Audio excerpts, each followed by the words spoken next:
2026 JEE mains లో అద్భుత ఫలితాలు సాధించిన వివేక.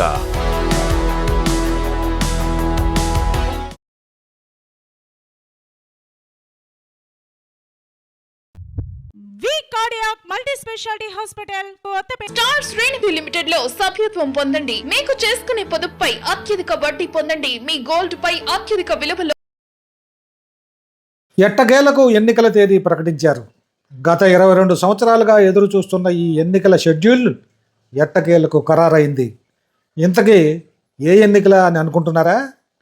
తెనాలి బోస్ రోడ్లోని శ్రీ వాసవి కన్నికా పరమేశ్వరి అమ్మవారి దేవస్థానం పాలక వర్గానికి ఎన్నికల తేదీ ఖరారైంది. గత 22 సంవత్సరాల తర్వాత పాలక వర్గానికి ఎన్నికలు నిర్వహించబోతున్నారు. దాదాపు ఏకగ్రీవంగా జరిగిన ఈ ఎన్నికలు 22 ఏళ్ల తర్వాత డైరెక్ట్ ఎన్నికలుగా బరిలోకి దిగుతున్నారు. ఏప్రిల్ 26వ తేదీ ఆదివారం నాడు ఉదయం 10 గంటలకు ఈ ఎన్నిక జరగనున్నది. మార్చి 1వ తేదీ ఆదివారం జరిగిన సర్వసభ్య సమావేశంలో ఈ మేరకు తీర్మానించారు. గత సంవత్సరం ఈ ఎన్నికలకు సంబంధించి ఏప్రిల్లో పాలకవర్గ సమావేశం నిర్వహించాలని ప్రయత్నం చేశారు. అయితే పాలకవర్గం చైర్మన్గా ఉన్న నూకల వేణుగోపాలరావు అనారోగ్యం కారణంగా సమావేశానికి హాజరు కాలేదు. అయినప్పటికీ సమావేశం నిర్వహించాలని, వీలును బట్టి నూతన కార్యవర్గాన్ని ఎన్నుకోవాలని ప్రయత్నం చేశారు. అయితే ఈ సమావేశంలో సభ్యత్వం ఉన్న సభ్యులతో పాటు బయట వారు ప్రమేయం ఉండటంతో ఘర్షణ స్టార్ట్ అయింది. ఆ కారణంగా సమావేశం వాయిదా పడింది. ఈ మధ్యలో మాజీ మున్సిపల్ చైర్మన్ పెండాల వెంకట్రావు తన ప్యానెల్ చేత ప్రమాణ స్వీకారం చేయించారు. తిరిగి ఘర్షణలు స్టార్ట్ అయ్యాయి. దాదాపు తెనాలిలో ఇదే హాట్ టాపిక్గా మారిపోయింది. ఈ విషయంపై జిల్లా ఎస్పీకి ఫిర్యాదు చేయడం కూడా జరిగింది. సామరస్యంగా పోవాలని పోలీసుల పర్యవేక్షణలో మరోసారి సమావేశం కోసం ప్రయత్నం చేసినా కుదరలేదు. ఎవరైతే ధర్మకర్తల ప్యానెల్ కోసం ప్రయత్నం చేస్తున్నారో వారందరినీ ఎస్పీ పిలిపించి మాట్లాడారు. ఆ తర్వాత కోర్టుకు కూడా వెళ్ళటం జరిగింది. అయితే గుంటూరు జిల్లా ఎస్పీ ఘర్షణలు జరగకుండా డబుల్ హార్స్ చైర్మన్ మునగా శ్యామును మధ్యవర్తిగా పెట్టి, మీరంతా ఒక అవగాహనకు వచ్చిన తర్వాత కానీ, కోర్టు నుండి తీర్పు వచ్చిన తర్వాత కానీ ఎన్నికలు జరుపుకోండి, అప్పటి వరకు మునగా శ్యామ్ అమ్మవారి కార్యక్రమాలు నిర్వహిస్తూ ఉంటారు అని అందరి అంగీకారంతో ఎస్పీ ఏర్పాటు చేశారు. ఎట్టకేలకు 2 వర్గాల వారు సంప్రదింపులు జరుపుతుండగా అమ్మవారి దేవస్థానం పాలకవర్గ చైర్మన్ నూకల వేణు ఆరోగ్యం కుదుటపడిన తర్వాత తిరిగి తెనాలి చేరుకున్నారు. మధ్యవర్తిగా ఉన్న మునగా శ్యామ్ ఇరు వర్గాలతో సంప్రదింపులు జరిపి ఈరోజు అంటే మార్చి 1వ తారీఖున సర్వసభ్య సమావేశం నిర్వహించారు. ఈ సమావేశాన్ని కూడా చాలా పకడ్బందీగా నిర్వహించారు. పెద్ద సంఖ్యలో పోలీసులు మోహరించారు. కేవలం సభ్యత్వం ఉన్నవారిని మాత్రమే లోపలికి అనుమతించారు. అంతేకాదు 3 ప్రాంతాల్లో చెకింగ్ ఏర్పాటు చేశారు. బయట వారిని కానీ, సభ్యులు కాని వారిని కానీ లోపలికి రాకుండా ఏర్పాటు చేశారు. ఆ తర్వాత సర్వసభ్య సమావేశానికి చైర్మన్ నూకల వెంకట వేణుగోపాలరావు అధ్యక్షత వహించారు.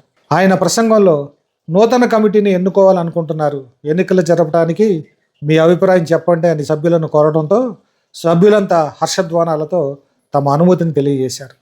దీంతో ఎలాంటి ఘర్షణ లేకుండా ప్రశాంతంగా సమావేశం జరిగింది. వచ్చే నెల అంటే ఏప్రిల్ 26వ తేదీ ఉదయం 10 గంటలకు ఎన్నికలు జరిపేందుకు సర్వసభ్య సమావేశం తీర్మానం చేసింది.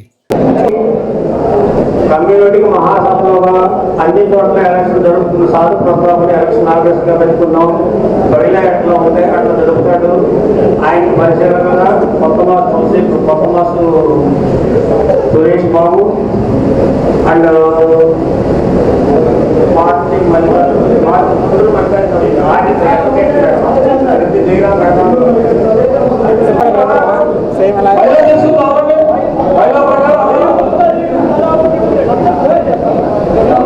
పార్టీ నేను ఒకటి చెప్పాను.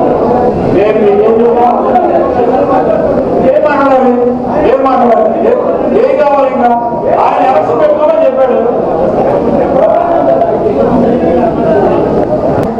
బయలు చదవండి. మీరు అసలు ఎవరిని అడగక్కర్లేదు. మీరు మీకు సుప్రీం బయలు ఎవరిని అడుగుకోక్కర్లేదు.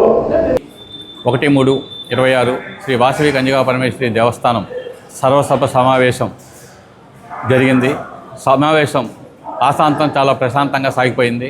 సభ్యులు కోరుకున్నట్లుగానే అందరు సభ్యులు జనరల్గా అందరూ ఎలక్షన్ కావాలని కోరుకున్నారు. నూకల వెంకట వేణుగోపాలరావు వారి సారథ్యంలో జనం ఏది కోరుకున్నారో దానికే ఆమోదం తెలుపుతూ 26 ఏప్రిల్ రోజున ఆ రోజు దేవస్థానంలో సత్రాలు ఖాళీగా ఉన్నాయి.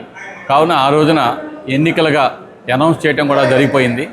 ఈ ఎలక్షన్లో నిలబడదలుచుకున్న వాళ్ళు 16 మంది కమిటీగా ఏర్పడి ఆ కమిటీని అక్కడ ఎలక్షన్ కమిషన్ ఎవరినైతే నియమిస్తారో ఆ నియమించిన వ్యక్తికి అతను వచ్చి దాఖలు చేసి కమిటీలో ఎలక్షన్ అధికారి చేత ఆమోద ముద్ర పొందిన మనుషుల చేత ఏప్రిల్ 26వ తేదీన ఉదయం 10 గంటలకి ఎలక్షన్ జరుగుతుంది.